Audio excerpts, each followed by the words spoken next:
नमस्कार, शाम के 4 बज गए हैं। वक्त हो चुका है सवाल इंडिया का और मेरा नाम है अंकित त्यागी। एक बार फिर से भारत और चीन की जो लाइन ऑफ एक्चुअल कंट्रोल है, जो सीमा जिसको हम अभी मानते हैं, उसके ऊपर फिर से तनाव उत्पन्न हो गया है। अभी कुछ दिन पहले जब प्रधानमंत्री नरेंद्र मोदी G20 समिट में गए थे, वहां पर दोनों देशों के नेताओं के, यानी कि भारत के प्रधानमंत्री नरेंद्र मोदी और चीन के राष्ट्रपति शी जिनपिंग के बीच में थोड़ा बातचीत दिखी, दोनों ने हाथ भी मिलाया। उस हाथ मिलाने के बाद इतनी तेजी से ये जो घटना हुई है, जहां पर दोनों देशों के जवान आमने सामने आ गए, हाथापाई हुई, मारपीट हुई, कुछ लोग घायल भी हुए। बड़ा अब इस पे मामला यह बन के आता है कि जो संसद के अंदर भी इसके ऊपर तकरार चल रही है, लेकिन कुल मिलाकर ऐसा हुआ क्यों है, इसके पीछे मंशा क्या थी? चीन क्या कहीं अपने देश के अंदर जो घटनाएं हो रही हैं उससे ध्यान भटकाने के लिए ये सब कर रहा है? और अगर ऐसा कर भी रहा है तो भारत की सरकार जो है, हमारे जो नेता हैं, वो आपस में लड़ने के अलावा चीन के साथ क्या आगे एक परमानेंट सोल्यूशन निकाला जा सके, एक ठोस जवाब चीन को दिया जा सके, इस पर क्या किया जा रहा है, यह बात भी करना बहुत जरूरी है। आरोप प्रत्यारोप तो चलते रहेंगे, लेकिन देश की सीमा पर इस तरह की गुस्ताखी अगर कोई भी देश करता है, उससे निपटने के लिए हमारे पास परमानेंट इलाज क्या है, क्या उसका इस वक्त आ चुका है सोचने का, और क्या वो इलाज हो सकता है, इस बारे में भी सोचने का समय आ चुका है। आगे बढ़ने से पहले सबसे पहले बात करते हैं, फटाफट आपको बता देता हूं कि 9 दिसंबर की घटना हुई क्या थी। 9 दिसंबर को घटना हुई, 12 दिसंबर को बाहर आई। तो एक सवाल यह भी उठता है कि क्यों ऐसा था कि इतना समय लगा? क्या सरकार बताना नहीं चाहती थी? क्योंकि अरुणाचल प्रदेश के तवांग सेक्टर में यह झड़प हुई है, जहां पर चाइना के जवान जो हैं वो LAC पर पहुंचे। उनको लगता है कि बड़ी जटिल है ये पूरी समस्या। LAC पर कई जगह पर उनको लगता है कि हमारा हिस्सा है, भारत को लगता है कि ये हमारा हिस्सा है। चीन के जवान जो हैं वो LAC पर पहुंचते हैं। भारतीय जवानों ने चीनी जवानों को जब रोका, इस पेट्रोल पार्टी को रोका, जो कि बताया जा रहा है कि अमूमन जितने लोग आते हैं उससे ज्यादा लोग इस पेट्रोल पार्टी में थे, तो दोनों देश के जवानों के बीच में धक्का मुक्की और हाथापाई हो गई। झड़प में दोनों देश के जो जवान हैं, कुछ जवान घायल भी हुए, चोटें हालांकि मामूली बताई जा रही हैं, लेकिन झड़प के बाद दोनों देशों के जवान पीछे हटे, अधिकारी सामने आए। ये तो थी पूरी घटना। इसके ऊपर संसद में बड़ा हंगामा हुआ। राजनाथ सिंह रक्षा मंत्री बाहर आए और उन्होंने इस पर बयान भी दिया। तो सबसे पहले राजनाथ सिंह ने क्या कहा, आपको वो सुनवाते हैं। 9 दिसंबर 2022 को PLA ट्रुप्स ने तवांग सेक्टर के यांगसे एरिया में लाइन ऑफ एक्चुअल कंट्रोल पर अतिक्रमण कर स्टेटस को एक तरफा बदलने का प्रयास किया। चाइना के इस प्रयास का हमारी सेना ने दृढ़ता के साथ सामना किया है, अध्यक्ष महोदय, और इस फेस ऑफ में हाथापाई भी हुई है। भारतीय सेना ने बहादुरी से PLA को हमारी टेरिटरी में अतिक्रमण करने से रोका और उन्हें उनकी पोस्ट पर वापस जाने के लिए मजबूर कर दिया। अध्यक्ष महोदय, चीनी पक्ष को इस तरह के एक्शन के लिए मना किया गया और सीमा पर शांति बनाए रखने के लिए कहा गया। इस मुद्दे को चीनी पक्ष के साथ कूटनीतिक स्तर पर भी उठाया गया है। अध्यक्ष महोदय, मैं इस सदन को आश्वस्त करना चाहता हूं कि हमारी सेनाएं हमारी भौमिक अखंडता को सुरक्षित रखने के लिए पूरी तरह से प्रतिबद्ध हैं और इसके खिलाफ किसी भी प्रयास को रोकने के लिए सदैव तत्पर है हमारी भारत की सेना। भारत की सेना की वीरता, भारत की जो सेना की दृढ़ता है, उसके ऊपर शायद कोई सवाल नहीं है, पर सवाल यह है कि क्या राजनीतिक और कूटनीतिक तरीके से हम कहीं विफल रह रहे हैं कि चाइना बार बार इस तरह की हरकतें कर रहा है। और यह मैं क्यों कह रहा हूं, क्योंकि गलवान का आपको इंसिडेंट याद होगा। गलवान में जो हुआ, उसके बाद से लेकर अब तक शायद ये सबसे बड़ी फिजिकल कॉन्फ्रंटेशन की, यानी कि हाथापाई की घटना सामने आई है। गलवान से लेकर अब तक क्या क्या हुआ है? जून 2020 की घटना थी, जब गलवान के, लद्दाख के गलवान में भारत और चीन के बीच में जो अब तक का समझौता था, जो अब तक की समझ थी लाइन ऑफ एक्चुअल कंट्रोल पे, वो टूटी और उसका खूनी संघर्ष वहां पर देखने को मिला। बड़ी विकट स्थिति में, परिस्थितियों में भारत के जवानों ने चीन की जो सेना है उसको आगे बढ़ने से रोका, उनसे लोहा लिया। इस पूरे गलवान पे कब्जे को लेकर दोनों तरफ से मारपीट हुई, दोनों तरफ के सिपाही आमने सामने आए। 20 भारतीय जवानों को अपनी जान गंवानी पड़ी, उन्हें अपनी शहादत देनी पड़ी।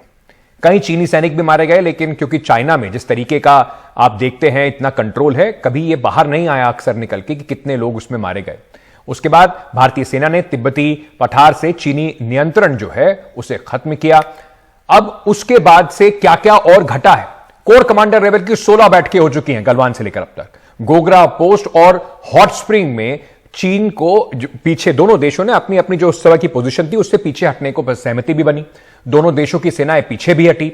G20 की बैठक में भारत ने यह मुद्दा पुरजोर तरीके से उठाया। फिर आइए 9 जनवरी 2021 को उत्तरी सिक्किम के नकुला में फिर से एक बार आमना सामना होता है। विवादित खंड को लेकर आमने सामने दोनों सेनाएं आ जाती हैं, लेकिन गनीमत बस ये रहती है कि वहां पर किसी भी तरीके का कोई हाथापाई नहीं होती, वहां पर कुछ इस तरह का कोई बड़ा घटना नहीं होती। मैं आपको अगर 2017 में भी ले जाऊं, थोड़ा और पीछे अगर मैं आपको ले जाऊं, तो डोकलाम का भी आपको याद होगा। डोकलाम ट्राई जंक्शन को लेकर भी यह विवाद था। 73 दिनों तक आमने सामने दोनों सेनाएं रही। दोनों सेना जो देश हैं उसके बीच में युद्ध जैसी आशंका भी बनी, लेकिन फिर गनीमत रही कि शांति से सब कुछ निपट गया। आज भी इस घटना के बाद चाइना की एयरफोर्स का बड़ा वहां पर मूवमेंट देखा गया, और साथ ही साथ भारत ने भी इसके जवाब में अपने सुखोई 30 विमानों को उस एरिया के अंदर उतारा है। उन्होंने उड़ान भी भरी है चीन को चेताने के लिए। इस पे जैसे मैंने कहा, आज पार्लियामेंट में जबरदस्त राजनीति हुई। संसद में कांग्रेस ने हंगामा किया, गृह मंत्री अमित शाह जवाब देने उतरे, और जब जवाब दिया तो कांग्रेस ने कहा कि कांग्रेस ने प्रश्नकाल नहीं चलने देना चाहती, क्योंकि उनको डर है राजीव गांधी फाउंडेशन को मिले विदेशी फंड से जुड़ा हुआ मामला सामने आ जाएगा। क्या कहा अमित शाह ने, सुनिए। राजीव गांधी फाउंडेशन को 2005-6 और 2006-7 के वित्तीय साल में चीनी दूतावास से 1,35,00,000 रुपए का अनुदान प्राप्त हुआ था। चूंकि FCRA के कानून और उसकी मर्यादाओं के अनुरूप नहीं था, तो नोटिस देकर पूर्णतया कानूनी प्रक्रिया का अनुपालना करते हुए गृह मंत्रालय ने इसका रजिस्ट्रेशन रद्द किया था। फाउंडेशन ने अपना रजिस्ट्रेशन सामाजिक कार्यों के लिए करवाया है, और ये जो राशि चीनी दूतावास से मिली, इसका उपयोग भारत चीन संबंधों के विकास पर शोध करने के लिए ये पैसा दिया गया है। अब मैं कांग्रेस पार्टी को पूछना चाहता हूं कि इन्होंने शोध तो जरूर किया होगा, क्या उनकी शोध में 1962 में जो हजारों हेक्टेयर भूमि भारत की चीन ने हड़प ली, वो शामिल था क्या? और शोध इस पर किया तो रिपोर्ट क्या आई है? नेहरू जी के प्रेम के कारण सुरक्षा परिषद में भारत की स्थायी सदस्यता बलि चढ़ गई। इस विषय को उन्होंने शोध का विषय बनाया था क्या? और अगर बनाया था तो इसका नतीजा क्या हुआ? इतिहास याद दिलाते हुए इस वक्त गृह मंत्री अमित शाह, लेकिन बड़ा सवाल यह है कि वर्तमान में जो रहा है उसके लिए सरकार क्या कर रही है। खैर, मल्लिकार्जुन खड़गे, कांग्रेस के नेता, लीडर ऑफ ऑपोजिशन, उन्होंने भी सरकार को इस पर जमकर फटकार लगाई। उन्होंने क्या कहा वो भी आप सुनिए।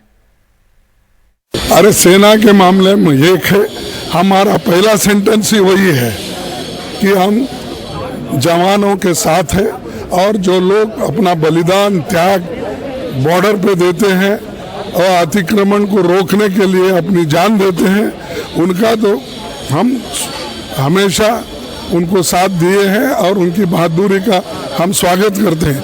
लेकिन ये जो छुपाने की बात है और जो सामने रखने का है, वो नहीं कर रहे हैं, क्योंकि वो डरते हैं कि उनकी कहीं कमजोरियां बाहर नहीं आ।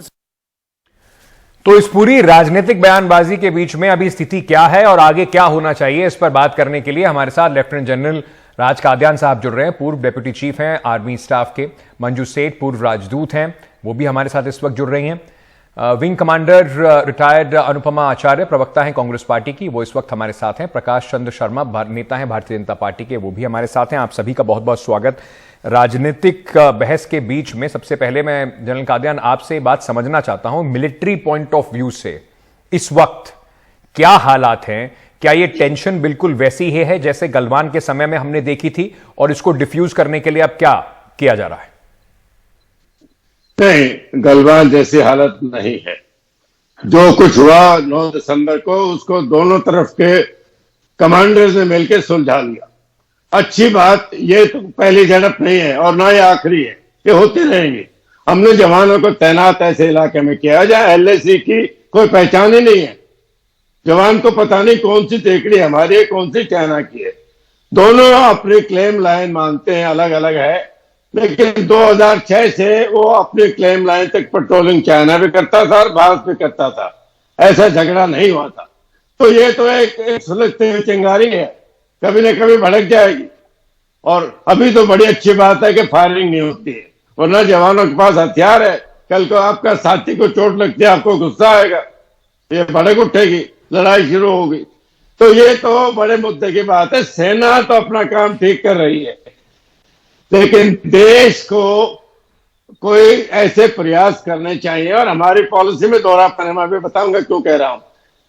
जहां ये एलएसी को इंटरनेशनल बॉर्डर माना जाए, उसकी मार्किंग हो, उसके पत्थर लग जाएं, ताकि हम जो जवान को तैनात करते हैं उसको पता तो हो ये हमारी टेरिटरी नहीं है। लेकिन चाइना के बारे में हमारी जो पॉलिसी है ऊपर सरकार के लेवल पर, उसमें दोहरापन है। पिछले महीने वेस्टर्न कंट्रीज ने यूनाइटेड नेशन काउंसिल में, ह्यूमन राइट्स काउंसिल में प्रस्ताव डाला था कि चीन जो उइगर मुसलमानों के साथ कर रहा है उसके ऊपर चर्चा हो। वो बड़े नैरोली वो प्रस्ताव फेल हो गया, क्योंकि भारत ने भी एब्सटेन किया। भारत ने क्यों नहीं उसके प्रस्ताव के हक में। तो कहीं ना कहीं लगता है कि हम चाइना को देख के थोड़े डिफेंसिव है।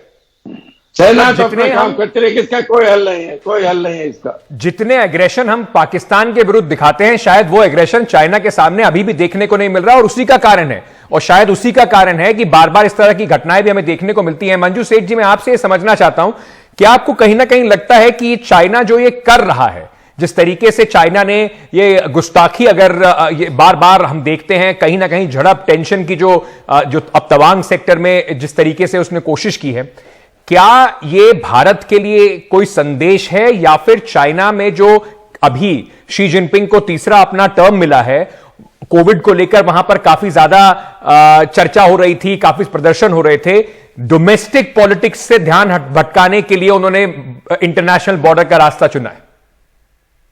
कुछ हद तक ये भी एक कारण हो सकता है, लेकिन चीन का जो रवैया है या जो एटीट्यूड है इंडिया के अगेंस्ट, इंडिया को लेकर, वो उन्होंने वो करना ही नहीं चाहते। इंडिया को वो हमेशा इस पे रखना चाहते हैं। जैसे जनरल साहब ने कहा, ये क्यों नहीं बॉर्डर और डिमार्केशन होता।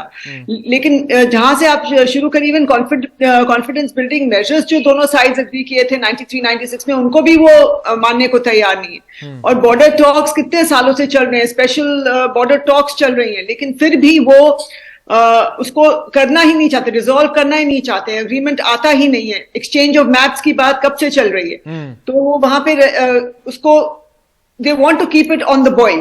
क्योंकि और सेकंड बात जो है, वो कहते हैं हम लोग आपसे आप हमें मानिए कि हम आपसे स्ट्रॉन्गर पावर हैं, बिगर पावर हैं, और आप अपने आप को हमारे sort of less than us या अधीन का हमें दर्जा देना चाहते हैं। तो इसलिए वो एक ये भी कारण है उनका।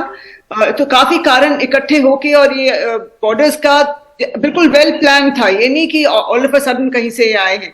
नॉर्मल पेट्रोलिंग चल रही थी, ये वेल आर्म्ड आए हैं, लेके क्या कह रहे हैं, स्पाइक्ड डंडे और क्या क्या लेके आए हैं। तो वो आए थे और ह्यूज नंबर्स में आए थे। नॉर्मल पेट्रोलिंग, शायद जहां मैं कहीं पढ़ रही थी, 50-60 के लोग आते, पेट्रोलिंग अपने अपनी साइड पे करके चले जाते हैं, इंडियन साइड से भी, वहां से भी। तो ये थोड़ा सा डिलिबरेट एक अटेम्प्ट था, उकसाने का भी अटेम्प्ट था, एक बड़ा मैटर, एक वहां पर एक बड़ी घटना का भी एक अटेम्प्ट था, एक मैसेज देने की कोशिश थी। लेकिन प्रकाश चंद शर्मा जी, मैं आपसे ये बात समझना चाहता हूं, जनरल साहब की आप बात सुन रहे थे, दोहरापन लगता है सरकार की पॉलिसी में। एक तरफ सरकार कहती है कि हम किसी से डरते नहीं हैं, जो सामने आएगा। भारत के जवानों की आप बात करते हैं कि उन्होंने दृढ़ता से उनका सामना किया, पर उन जवानों को पॉलिटिकल और साथ ही साथ जो एक डिप्लोमेटिक जो धार भारत की पॉलिसी में होनी चाहिए, वो क्यों मिसिंग है?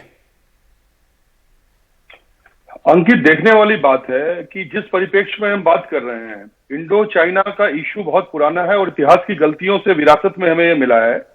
और जहां तक बात है इस मामले को सुलझाने की, इस सरकार ने जितना काम किया है और जितना काम इंटरनेशनल डिप्लोमेसी के और स्ट्रेटेजिक मूव के माध्यम से किया है, वो ओपन पब्लिक में बात करने का नहीं है। लेकिन उसका परिणाम सामने दिख रहा है कि जब पूरा विश्व इंडिया की तरफ खड़ा है, आज अमेरिका से लेके चाहे कोई भी कंट्री हो, भारत का इसमें समर्थन करती है, कहती है कि इंडिया अगर चाइना को टक्कर दे सकता है तो वो इंडिया दे सकता है। और जिस तरह से हमने पिछले जितनी झड़पें हुई हैं, तकनीक के माध्यम से बॉर्डर मैनेजमेंट को जितना सुदृढ़ किया गया है, रियल टाइम डेटा आ रहा है, और 9 तारीख को घटना हुई और आज मतलब पार्लियामेंट में इसका जवाब दिया जा रहा है। विपक्ष एक प्रोपेगेंडा के माध्यम से, एक अपनी गलतियों को छुपाने के माध्यम से, एक भ्रम फैलाने के नाम पे भारतीय जवानों को, भारतीय सेना को, भारतीय सरकार को नीचा दिखाने का काम कर रही है। सर, ये भारतीय जवानों को नीचा कैसे दिखा रही है? विपक्ष अगर आपसे सवाल पूछता है, क्योंकि आपकी सरकार बार बार ये बात आके कहती रहती है कुछ हुआ ही नहीं, चाइना कभी आया ही नहीं, हमारा तो वो इलाका ही नहीं, हमारे पास किसी ने हमारी जमीन का 1 इंच नहीं लिया, और उसके बाद जब मौका आता है इंटरनेशनल फोरम में चाइना के खिलाफ लामबंदी करने का, तो भारत एब्सटेन कर जाता है। तो कहीं ना कहीं ये सवाल तो जरूर पूछा जाएगा ना कि क्या कुछ डर है? अंकित, समझने वाली बात है, कुछ चीजें ऐसी होती हैं जो ओपन पर्दे पे नहीं पूछी जाती है और परसेप्शन पे बात नहीं की जाती है। आपको जिस चीज का पूरा नॉलेज नहीं है, जिस पे पूरा होमवर्क नहीं है, उस पे बात करने का और इस अधिकार से बात करने का कोई अधिकार नहीं है। देखने वाली बात है, भारतीय सेना की जहां तक मैंने बात की, आज हमारे रक्षा मंत्री ने बयान दिया, कल सेना ने बयान दिया और बड़ा बोल्ड जवान बयान दिया।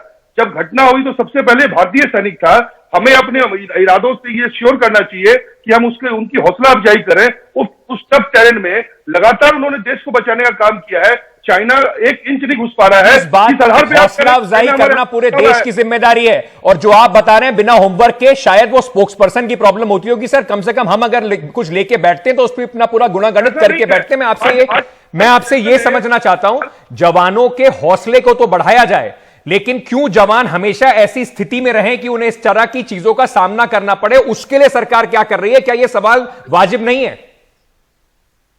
देखिए, सरकार जो कर रही है सबके सामने है। सरकार ने बॉर्डर मैनेजमेंट को, मैंने अभी पहले भी कहा आपसे, कि लगातार जिस तरह से चीजों को मजबूत किया है, चाहे वो तकनीक के माध्यम से हो, चाहे वो डिप्लोमेसी के माध्यम से हो, चाहे डिप्लोमेसी के माध्यम से हो, ये लगातार चीजें मजबूत होने का काम किया है और इसका परिणाम हमारे सामने है। सरकार लगातार, अनुपमा आचार्य जी, कोशिश कर रही है बॉर्डर मैनेजमेंट को बेहतर बनाने की। सरकार कोशिश कर रही है जवानों को और बेहतर सुविधाएं देने की, और डिप्लोमेटिक और साथ ही साथ राजनीतिक तौर पर सरकार ने बहुत बदलाव कर दिए हैं। क्योंकि अगर विपक्ष सवाल पूछता है तो वो बार बार कहते हैं कि 4 उंगलियां देख लीजिए कि आपने इतिहास में क्या किया, हमारा काम बहुत बेहतर है, ऐसा सरकार का आर्ग्यूमेंट है। अंकित जी, मेरा नाम अनुमा है और मुझे अच्छा लगा जब आप लेखा जोखा पूरा दे रहे थे 2017 से, तो उसमें आप एक ऐतिहासिक रूप से आत्मघाती बयान आपने नहीं बोला कि ना कोई घुसा है ना घुस आया है। ये प्रधानमंत्री ने बयान दिया था जब चीन हमारे यहाँ था और उसने हमारे सैनिकों के साथ उनके ऊपर हमला किया था।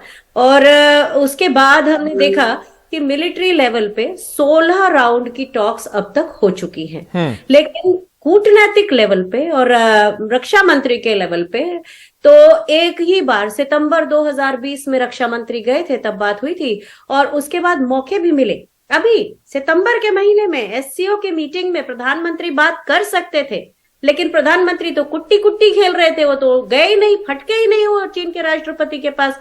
तो हमारी सेना के उस शौर्य को जो फोर्स मल्टीप्लाई करना चाहिए राजनीतिक विल से, वो करने के बजाय 2021 में कैलाश रेंज जैसी एडवांटेजियस पोजीशन से हमारी सेना को हटा दिया। हमारी सेना के शूरवीरता का ये आप सिला देंगे कि उनके पास पहन के जाके और कॉम्बैट जैकेट पहन के आप उनके पास जाके गाने गाएं, लेकिन जब सेना को आपकी कूटनीति की जरूरत हो, जब हमारे सेना की वीरता को आपके राजनीतिक विल की जरूरत हो, उस समय आप भाग खड़े हो। अनुपमा जी, लेकिन एक सवाल फिर ये उठता है ऑपोजिशन से भी कि जब इस तरह की कोई घटना होती है तो ऑपोजिशन का भी सारा जो फोकस होता है वो प्रधानमंत्री नरेंद्र मोदी को पर्सनली टारगेट करने में, उन्होंने क्या किया, उन्होंने क्या पहना, उन्होंने कहां पे क्या कहा, उस पर चला जाता है, ना कि कुछ कंस्ट्रक्टिव या फिर सरकार के साथ बैठकर इस जो आप कह रही हैं कि किस तरीके से राजनीतिक कूटनीतिक बातचीत होनी चाहिए उसे करने में। एक क्रिटिसिज्म जो है वो सिर्फ एक पर्सनल क्रिटिसिज्म बन जाती है, कंस्ट्रक्टिव क्रिटिसिज्म ऑपोजिशन की नहीं आती। इसी वजह से शायद आसानी होती है अमित शाह जी को आके ये कहने में कि 62 से लेकर अब तक की वो गलतियां गिनानी शुरू कर देते हैं, आज की बात भूल जाते हैं। अंकित जी, मैं आपसे एक सवाल पूछती हूँ, मुझे बताइए ना, वो चिट्ठी जिसके द्वारा विपक्ष को बुलाया गया हो, या वो मैसेज जिसके द्वारा विपक्ष को एक सर्वदलीय बैठक के लिए तब भी बुलाया गया हो, मोनोलॉग को बैठक नहीं कहते, बैठक में चर्चा होती है, बातचीत होती है। एक आध अगर आपके पास उदाहरण हो पिछले इतिहास में जिसमें इन मुद्दों पर, सामरिक मुद्दों पर चर्चा के लिए विपक्ष को बुलाया गया हो, तो जरा आप ही बता दीजिए। कमिटी ऑफ डिफेंस की मेरे पास कुछ आंकड़े हैं जिसमें राहुल गांधी जी ने कितनी बार वहां पर वो खुद गए हैं, जिसके वो मेंबर थे। इसका आप चाहें तो मैं उसको आपको आंकड़ा देता हूं, फिर उसके बाद चर्चा की और सर्वदलीय बैठक की बात कर रही हूं। मुझे उम्मीद है कि आप उस तरह से नैरेटिव नहीं तोड़ेंगे जिसमें मैं आपको बता रही हूँ सर्वदलीय बैठक की बात कर रही हूँ, उसकी बात कर रही हूँ जिसमें लोग सब सारे दल बैठकर बात करें, केवल राहुल गांधी जी के ऊपर ट्रिम डाउन आप भी मत होइए। मैं तो सिर्फ कमेटी ऑफ डिफेंस की बात कर रहा हूं, कांग्रेस पार्टी पे बात कर रहा हूं। मैं दोनों से यही सवाल पूछता हूं कि इधर उधर की बात ना करके हम देश को आगे कैसे बढ़ाएंगे, उसकी बात करनी चाहिए। मुझे आप टोक रहे हैं, मैं एक बात और कहना चाहती हूँ, मुझे खत्म कर लेने दीजिए जी। पिछले 1.5 साल से जो ग्रेजिंग रिकॉर्ड है ना, उसके हिसाब से जिस जगह झड़प हुई है वहां हमारे चरवाहों को चीन के लोग रोक रहे थे, और चीन के शी जिनपिंग उन चरवाहों को जो उनके साइड के थे, जो वहां स्थायी रूप से बस गए, उनको उन्होंने फेलिसिटेट किया है। जरा सितंबर की रिपोर्ट निकाल के देखिए। तो कौन कहता है कि अचानक हमला हुआ? बिल्कुल नहीं, हमारे चरवाहों को के ऊपर यह हमला हो रहा था, और उसके बाद एडमिनिस्ट्रेशन को पता था तवांग की, उसके बाद इस पर कोई कार्यवाही नहीं हुई। जनरल कादियान, अब आगे आप इसको कैसे देखते हैं? आगे के आने वाली जो अभी टेंशन है, आगे आने वाले कुछ दिन कैसे होंगे? मिलिटरीली हमारे पास क्या क्या ऑप्शंस हैं, हमें क्या करना चाहिए? तो हमारे पास, हमारी तो राष्ट्र की नीति ही डिफेंसिव है। हम हमेशा जवाब भी देते हैं, सवाल तो चाइनीज पूछते हैं। अभी भी हम सवाल नहीं पूछेंगे। हमने लद्दाख में कुछ चोटियां कैप्चर करी थी, हेलमेट टॉप और ब्लैक टॉप, वो छोड़ दी हमने। जरूर कोई दबाव था सरकार का। वही मैं कह रहा हूं कि हमारी सरकार के जो प्रकाश चंद्र जी कह रहे हैं, मैं सम्मान करता हूं उनके राय का, लेकिन जहां हम चाइना को घेर सकते हैं दुनिया से मिलके, वो ठीक कह रहे हैं कि आजकल सारे देश हमारे साथ खड़े हैं, लेकिन हालात तो तब्दील नहीं हुए। गलवान अभी भी होता है, तवांग अभी भी होता है। किसी दुनिया में सब अपनी फिक्र करते हैं, हमें अपनी फिक्र करनी चाहिए। हमें अपने आप इकोनॉमी देख लीजिए, 2021 में हमारा 68 बिलियन इंपोर्ट हुए चाइना से। कल पार्लियामेंट में मंत्री जी ने कहा है कि हमारी 3,500 से ज्यादा कंपनियां हैं भारत में जिनके डायरेक्टर चाइनीज है। क्यों नहीं उन पर प्रतिबंध लगा सकते? जब तक आप उसको घेरेंगे नहीं, दुनिया तो वाह वाह करती रहेगी, लेकिन उन पहाड़ों को बचाने की जिम्मेदारी हम लोगों की है। वहां पर हालात नॉर्मल कैसा? प्रकाश चंद जी, आपसे क्योंकि ये सवाल, जनरल कादियान तो ना ऑपोजिशन है, ना आपकी तरफ से आप सोचेंगे कि बिना होमवर्क करे हुए कोई जर्नलिस्ट हैं, उनको तो इसका खुद का बहुत एक्सपीरियंस है मिलिट्री का। उनकी आपने बात सुन ली, उन्होंने तो सीधा सीधा आपको बताया कि सरकार की पॉलिसी जो है वो बहुत डिफेंसिव है। वैसे आप बात करते हैं शौर्य की, वैसे आप बात करते हैं कि हम देखिए कैसे डरा देते हैं, हमारे सामने झुक जाते हैं, और आपकी जो पॉलिसी है वो एक मिलिट्री एक्सपर्ट बता रहे हैं कि डिफेंसिव है, चाइना को लेकर डर जाते हैं शायद आप। अंकित, मैं फिर कहना चाहूंगा कि कुछ जो स्ट्रेटेजिक मूव्स होते हैं वो ऑन एयर, ऑन पब्लिक आप डिस्कस नहीं कर सकते। जो जनरल साहब ने कहा है उनका अपना परसेप्शन बिल्कुल कंसर्न है, लेकिन अगर वो डेटा एनालाइज करेंगे पहले के 10 साल के और अभी के 8 साल के, इनको समझ में आएगा क्या हमने डिप्लॉयमेंट किया है, और इनके अपने कलीग्स होंगे, इनके लोग होंगे, पता है कि पब्लिकली डिफेंसिव दिखना या पब्लिकली ऑफेंस दिखना कोई मतलब नहीं है। ना हम डिफेंसिव है ना ऑफेंसिव है, हम अपने स्टैंड पे कायम है कि भारत का एक तैयार नहीं है। इसी वजह से शायद जनरल कादियान ने कुछ आपको जगहें बताई जहां से हम पीछे लौट आए। दिक्कत सारी ये है कि हम लोग, ये शायद मेरी भी दिक्कत हो, आपकी भी दिक्कत होती है कि सिर्फ स्पोक्स पर्सन को, राजनीतिक पार्टियों को सब एक्सपर्ट, सब डेटा समझ में आता है। जो उस फील्ड के एक्सपर्ट हैं, कादियान साहब जैसे, उनको शायद अभी तक वो समझ नहीं पाए। हो सकता है आपसे सुनने के बाद वो डेटा एनालाइज करके और बेहतर अगली बार तैयारी करके जरूर आएंगे। लेकिन इतने सीनियर एक्सपर्ट जो हैं फील्ड के, सरकार उनको नजरअंदाज करके, राजनीतिक फायदा आपको विपक्ष के ऊपर हमला करने से मिलेगा, एक्सपर्ट्स के शायद उनके ऊपर हमला करने से, उनकी बात को नजरअंदाज करने से देश को, सरकार को कुछ फायदा मिलने वाला है नहीं। बहुत बहुत शुक्रिया आप सभी का हमारे साथ जुड़ने के लिए। बहुत अहम बहस है, इसको जारी भी रखेंगे, आगे भी इस पर बात करते रहेंगे। छोटा सा एक ब्रेक ले रहे हैं, वापस आ रहे हैं, खबरों का सिलसिला जारी है।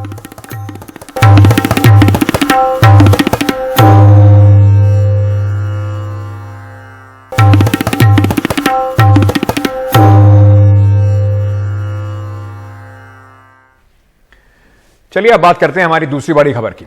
बिहार में मुख्यमंत्री नीतीश कुमार ने एक बार संकेत ऐसे दिए, उनका एक बयान आया जिससे नीतीश कुमार और साथ ही साथ तेजस्वी यादव के राजनीतिक भविष्य पर कई कयास लगते रहे। नालंदा पहुंचे थे नीतीश कुमार, जहां पर तेजस्वी यादव, उन्होंने कहा कि हमने बहुत काम किए और आगे के काम जो हैं वो तेजस्वी यादव आगे बढ़ाएंगे। आज बिहार विधानसभा में शीतकालीन सत्र के पहले दिन महागठबंधन के विधायक दल की बैठक में नीतीश कुमार ने अपनी बात फिर दोहराई और कहा कि तेजस्वी की ओर एक बार इशारा करते हुए कहा कि 2025 के विधानसभा चुनाव में उन्हें आगे करना है, उन्हें ही आगे बढ़ाना है और विधानसभा का चुनाव डिप्टी मुख्यमंत्री तेजस्वी यादव के नेतृत्व में लड़ा जाएगा। बिल्कुल क्लियर नीतीश कुमार ने संकेत दे दिए हैं। तो सबसे पहले सुनते हैं कि नीतीश कुमार ने क्या कहा और उसके बाद तेजस्वी यादव ने भी इस पे अपनी प्रतिक्रिया दी है, उसको भी आपको सुनवाएंगे। हमारे तेजस्वी जी हैं, अब इनको हम लोग बिल्कुल आगे बढ़ा करके और आगे हमको तो जितना करना था अभी सबसे आगे और हमको करवाना तो आगे करवाना है तो सब कुछ करवाएंगे। सब कुछ को एक एक बात समझ रहे हैं और एक एक बात को देख रहे हैं और एक एक काम करने की कोशिश सब लोग कर रहे हैं। हमारे अधिकारीगण भी सब ठीक से काम कर रहे हैं, सब तरह की सुविधा है, सबको है। लेकिन अब इन सब चीजों पर जरा ध्यान रखिएगा कि हमको तो जितना सेवा करना था मेरा बतवा जरूर मान लीजिएगा, क्या कि मेरी राय नहीं है। हम जो भी कर रहे हैं राष्ट्रपिता महात्मा गांधी बापू की बात जो है उसी को ध्यान में रख करके ही हम एक एक काम को करवाए हैं और आगे बढ़वाए हैं। तो याद रखिएगा। अभी तो हम लोग मिलकर के देख रहे हैं, सब लोग उनके नेतृत्व में हम लोग काम कर रहे हैं, है ना। चुनौती हम लोगों के सामने 24 की है, उस चुनौती का सामना करना है। 24 के लिए आगे का बात आगे है। तो नीतीश कुमार ने इशारों में क्या कह दिया है? क्या तेजस्वी यादव को उत्तराधिकारी मान चुके हैं नीतीश कुमार? और अगर उत्तराधिकारी मान चुके हैं तो क्या नीतीश कुमार अब केंद्र की राजनीति में 2024 की राजनीति में और सक्रिय रूप से सामने आने वाले हैं? क्या मतलब है उनके बयान के? प्रकाश चंद शर्मा, नेता बीजेपी के, हमारे साथ इस वक्त जुड़ रहे हैं इस पे बात करने के लिए। हमारे साथ अनुप्रिया जी भी जुड़ रही हैं जो प्रवक्ता हैं जेडीयू की। आप दोनों का बहुत बहुत स्वागत। अनुप्रिया जी, आपकी पार्टी के नेता तो कह रहे हैं कि जो आपका दल है, जिसके साथ आप सरकार चला रहे हैं, जिनके साथ आपका गठबंधन है, वही गठबंधन को आगे लेके चलेंगे। तो क्या समझा जाए नीतीश कुमार जी के बयान के? थक गए हैं क्या मुख्यमंत्री रहते रहते? अंकित जी, मुझे लगता है कि मुख्यमंत्री जी ने जो आज बयान दिया है वो पहली बार नहीं दिया। उन्होंने कई बार इस बातों को कहा है कि अगर बिहार को देखा जाए और बिहार की राजनीति में जितने भी नेताएं हैं अगर उनको देखा जाए तो अब एक समय आ गया है कि युवा बिहार को लीड करेगा। और हमारे जो उप मुख्यमंत्री तेजस्वी जी हैं वो युवा है और इस परिप्रेक्ष्य में उनका रहता है बयान। मुझे लगता है कि ये आपने जो एक टिप्पणी कही कि थक गए हैं, अगर थक गए होते तो शायद वो राजनीति से संन्यास ले लेते। लेकिन अभी भी उनकी चिंता, अब देश की चिंता उनको है कि जिस तरह से देश में अगर जो सरकार है वो महंगाई की बात नहीं कर रही है, रोजगार की बात नहीं कर रही है, जिस तरह से हर चीजों में दाम बढ़ोतरी हो गई है, गरीबों से खाने की थाली से खाने छीन गई है, इन सभी मुद्दों को लेकर मुख्यमंत्री जी सजग है और देश की राजनीति की वो चिंता करें। उन्होंने बिहार में कहा कि तो बिहार की मतलब क्या समझे कि देश की राजनीति की चिंता कर रहे हैं? तो क्या जल्दी नीतीश जी दिल्ली में कोई बड़ा रोल, ऑपोजिशन को इकट्ठे करने की बात वो कई बार कह चुके हैं, तो बिहार से फोकस हटा के अब 2024 के और देश के एक कोलिशन बनाने की तरफ फोकस है क्या उनका?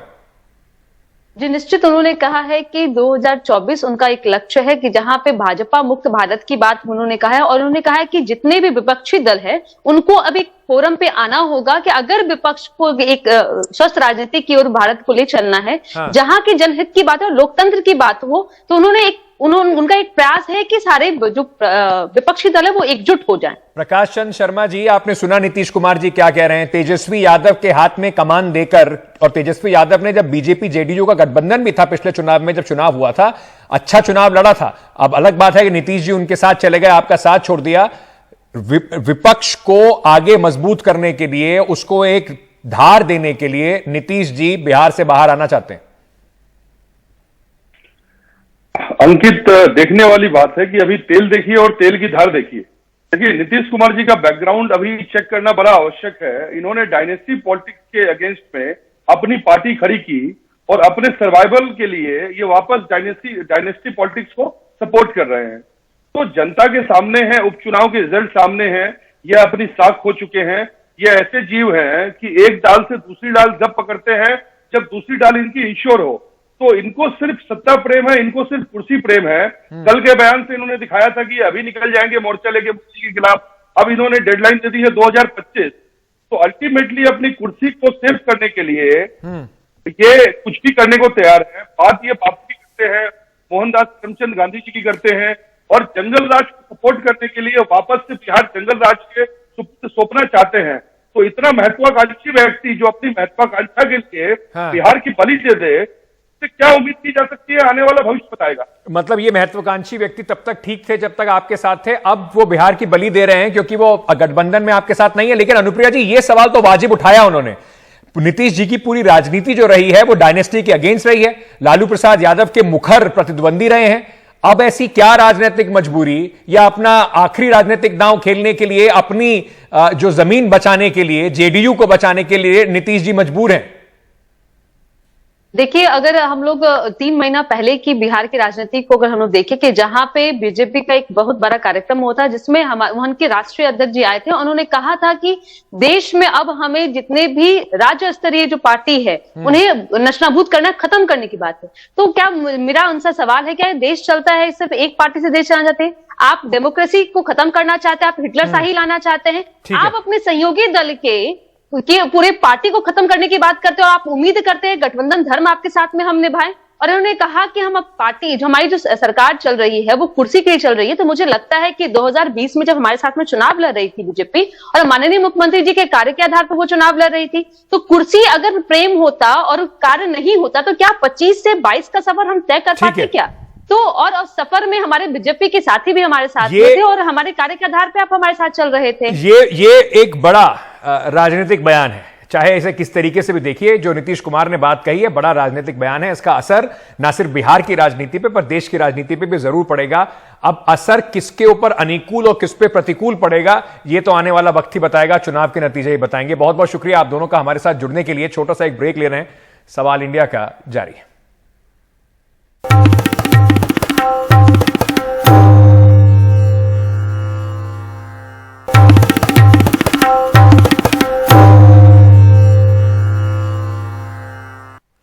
आम आदमी पार्टी सरकार 1 जनवरी से दिल्ली के अस्पतालों और मोहल्ला क्लिनिक में 450 टेस्ट जो है, 450 अलग अलग किस्म के जो टेस्ट हैं, मेडिकल टेस्ट, उनको मुफ्त सुविधा देने जा रही है।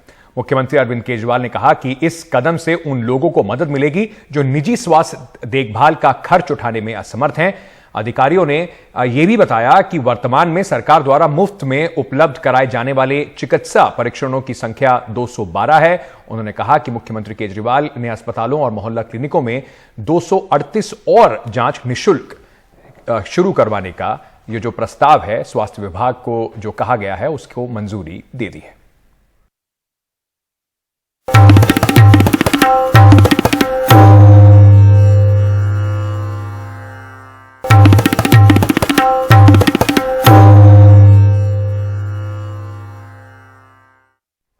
भारत जोड़ो यात्रा का आज 97वां दिन है। कांग्रेस सांसद राहुल गांधी ने पार्टी नेताओं और कार्यकर्ताओं के साथ सवाई माधोपुर के जीनापुर से यात्रा की शुरुआत की। इस दौरान राहुल गांधी ने लोगों से बातचीत की।